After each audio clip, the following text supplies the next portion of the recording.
Hey, this is what's happening on Chickamauga.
Hey guys, Scott Patton here, and today I've got my what's happening on Chickamauga.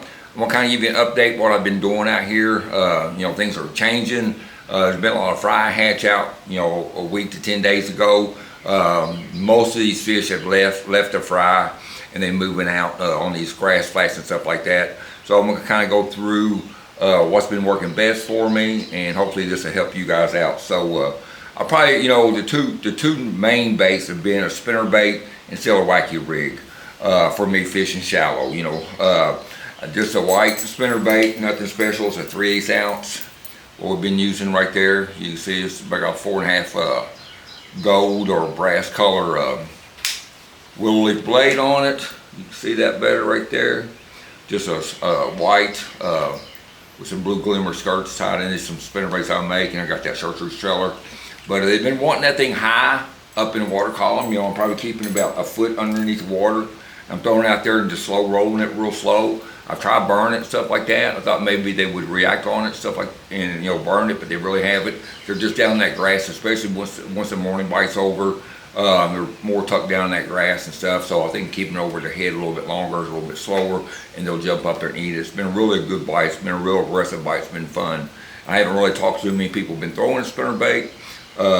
But I've been catching them on it for over a week now. We're catching 25, 35 fish a day on it.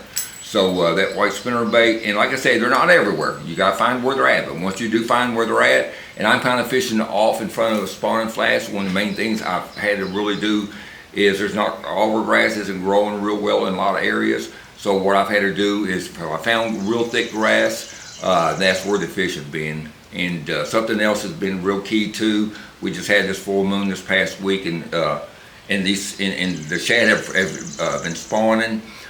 So that's been real key to all the areas that I've been seeing. I've been seeing that shad spawn. Now we're going to be starting getting away from that. But I think they'll still be hitting on that spinnerbait. They've just been focused on them shads so strongly that spinnerbait has really worked good. Throwing this thing on 17 or 20 pound test Seagar, a Braze X. I've been throwing on 7-foot power rods. This is one of the diesel rods, but we've been throwing on the Endurance, which is a great rod. 7-foot Endurance rod. This is a 705. And just to let you guys know too, Real Deal Tackle up in town here in Dayton. If you're in the area, if you want to try some of these power rods, they got a good selection of them in. They're stocking them now. I've got plenty of Endurance and some of the naked rods in there. So if you're up in town, make sure you swing in there. It's a real deal tackle, and check out these power rods. You can grab you some of them. One thing, you know, these rods, most of them sell for about 150 retail in that range. And one thing I love is the cork handles. I've used so many different rods over the years, and I just always seem like I go back to cork. I just like it. It lasts. It doesn't wear out like I've seen on some of these other grips. On some of these rods, they just don't last. And then you got an expensive rod with a grip that looks like crap. But with the cork, if it starts getting dirty, all you got to do is take a magic eraser. You can clean it. And this rod here, you know, I've probably doing 275 guide trips a year. And this rod here is, I know, at least 2 years old, and you can see, and I haven't cleaned that cork once. But if you got an issue with the cork getting dirty on you, I'm telling you, a magic eraser will take good care of cleaning that up for you. But check out the power rods up here at Real Deal Tackle. My second bait, and it depends on the guys. Some guys don't want to throw that spinnerbait all day. There's just, you know, they're just not up to throwing it all day. But you can catch just as many fish throwing your Wacky rig senko. Of course, it's more like a Nico rig. You know, I've got that 1-inch nail in the end of this thing.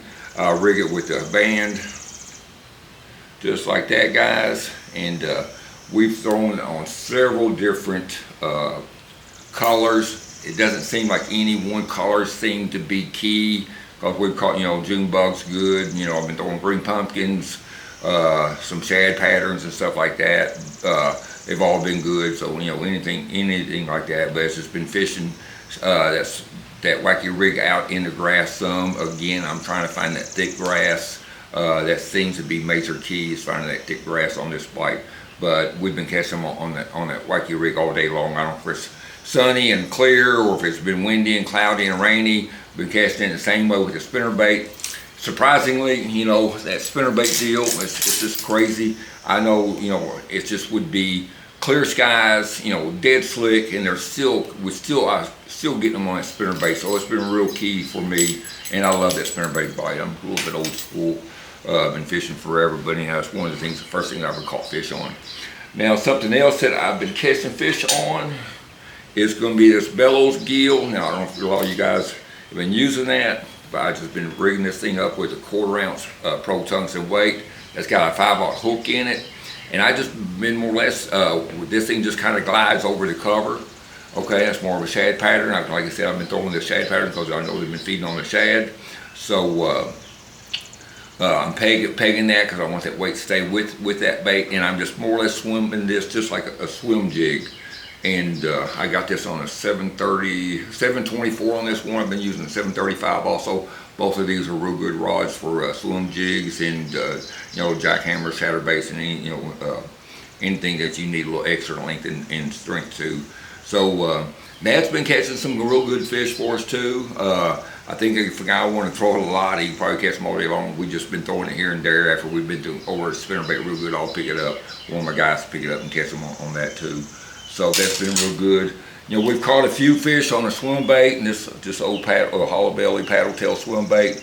Got that weighted with a belly hook right there, guys. Been throwing that over the grass too. Caught several fish on that too, and I just started reusing it the last few days. But that has been the main thing. I've been throwing a lot of topwater stuff. Now, I just can't believe on these overcast, rainy, stormy days, I can't get them to eat that daggone topwater. I don't know if it's got something to do. I don't know what it's got to do with it. I don't know if it's a shad spawn or what, but for some reason they just ain't been on, and this is such a great topwater bait. I mean, a lake. And for me, I usually, you know, topwater should be the #1 bait, but I just have not been able to eat it myself. Hopefully y'all have. If you have, leave me a comment down below. Let me know when and what kind of conditions working best for you. So that, you know, I've done buzz baits and stuff like that. They haven't ate it. Haven't been throwing jackhammers or chatterbaits that much just because they've been on that spinnerbait so good. You know, it's getting that time of year, guys. You know, fish are going to start moving offshore. Of course, I'm going to go out and be drop shotting some and throwing some crankbaits and stuff like that over some of the deeper grass edges and stuff like that. Probably start doing that this week. I'm sure some of you guys, you know, down lake, down around Chester Frost area, I'm sure you're probably catching them down there offshore. It's pretty good, probably swim baits. A lot of times that bait, especially with that shad spawn, that bait's not going to be real deep, so you're not going to be fishing real deep until later in the day. But early in the morning, I would imagine swim baits and stuff like that out there would be great on them offshore stuff. But even at deeper grass lines and all that good stuff. You guys, just real quick, what's happening on Chickamauga? I'll be out all this week. I've got some days open this week, and if anybody's wanting a trip, give me a shout. Got days open in June. June's a fantastic month down here. I appreciate you all following along. I appreciate all y'all's comments, and I appreciate all you guys subscribing. It means a lot. If we can help you out, give me a shout. And if you see me on the water, give me a shout. And remember, those power rods are up there, real deal tackle right here in Dayton, Tennessee, you guys. Grab you some, promise you're going to love those rods. Everybody fishes with me. They put them in their hands, they love that rod, okay? But anyways, good fishing to you, and we'll see you on the water. Thanks, guys.